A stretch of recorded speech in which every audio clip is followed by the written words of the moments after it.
ధన్యవాదాలు అధ్యక్ష.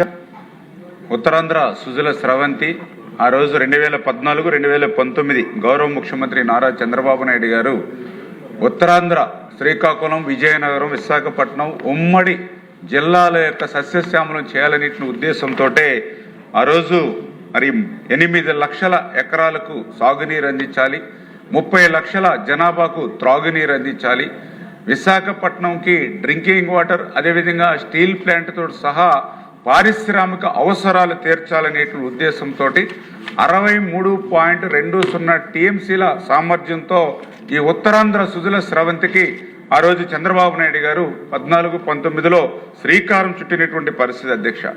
ఈ ఉత్తరాంధ్ర సుజల స్రవంతి ఈ Polavaram left main canal 162 kilometre నుండి ప్రారంభమై 23.2 కిలోమీటర్ల గ్రావిటీ కెనాల్ తోటి, అదేవిధంగా పాపాయిపాలెం లిఫ్ట్ నుంచి 101.57 కిలోమీటర్లు మెయిన్ కెనాల్ ఫ్లో అయ్యి గడిగెడ్డ రిజర్వాయరు సర్ఫ్లెస్ కోర్సులోకి ఈ యొక్క నీరంతా కూడా తరలించబడుతుంది అధ్యక్ష. అక్కడి నుంచి అది చంపావతి నదిలో కూడా మెడ్జ్ అవుతుంది అధ్యక్ష.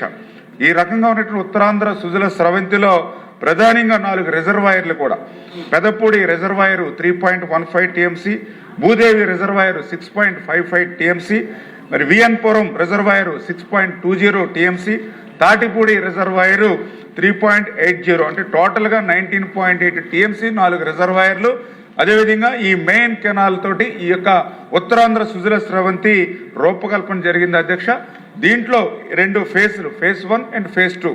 ఫేజ్ 1కు సంబంధించి 2 ప్యాకేజీలు ఉన్నాయి అధ్యక్ష. ఆ ఫేజ్ 1కు సంబంధించి 2 ప్యాకేజీలు కూడా 2022 కోట్ల అధ్యక్ష. అదేవిధంగా ఫేజ్ 2 వచ్చి 2 ప్యాకేజీలు ఉన్నాయి అధ్యక్ష. ఇందులో 4210 కోట్ల అధ్యక్ష.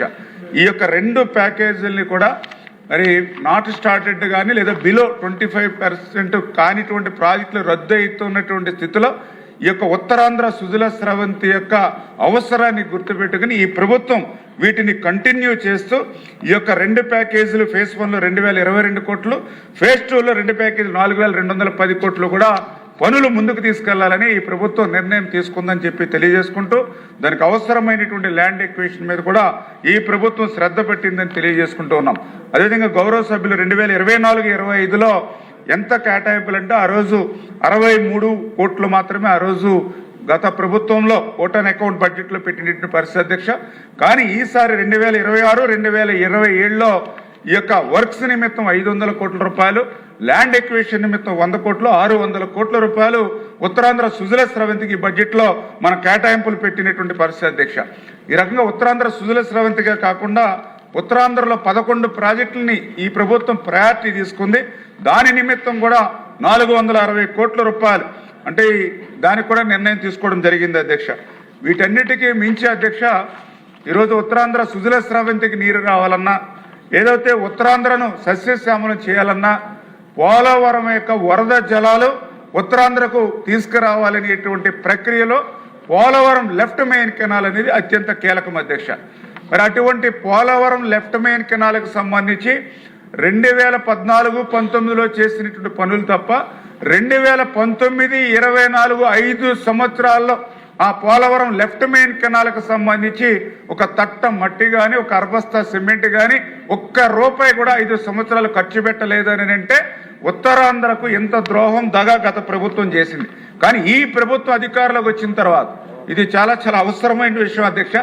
ఈ ప్రభుత్వం అధికారంలోకి వచ్చినటువంటి ఈ 18 నెలల కాలంలోనే 1209 కోట్ల రూపాయలు ఈవేళ పోలవరం లెఫ్ట్ మెయిన్ కెనాల్కి ఖర్చు పెట్టి 2026 జూన్కి గౌరవ ముఖ్యమంత్రి చంద్రబాబు నాయుడు గారి చేతుల మీదుగా ఉత్తరాంధ్ర అనకాపల్లి వరకు కూడా ఈ సంవత్సరంలోనే లెఫ్ట్ మెయిన్ కెనాల్ ద్వారా ఉత్తరాంధ్రకు నీళ్లు తీసుకెళ్తున్నామని అంటే ఉత్తరాంధ్ర మరి పట్ల ఈ యొక్క ప్రభుత్వం అనుకున్నటువంటి చిత్తశుద్ధికి ఒక నిదర్శనం అని చెప్పి తెలియజేసుకుంటూ, అదేవిధంగా మరొక గౌరవ సభ్యులు మరి కాలువ శ్రీనివాసులు గారు హెచ్ఎన్ఎస్ఎస్కు సంబంధించి ఏదైతే ఏబీసీ అది చెప్పడం జరిగింది అధ్యక్ష. ఖచ్చితంగా ఇవి కూడా పరిశీలనలో ఉన్నాయి. ఏదైతే అనంతపురం జిల్లా, అందులో పర్టికులర్గా ఏదైతే ఉరవకొండ, రాయదుర్గం, కళ్యాణదుర్గానికి సంబంధించినటువంటి 36C ఏవైతే ఉన్నాయో వీటిని కూడా ఈ ప్రభుత్వం ప్రయారిటీలో పెట్టుకుని ముందుకు తీసుకెళ్తున్న విషయాన్ని కూడా గౌరవ సభ్యులకి మీ ద్వారా తెలియజేస్తున్నాను అధ్యక్ష. Question number 1500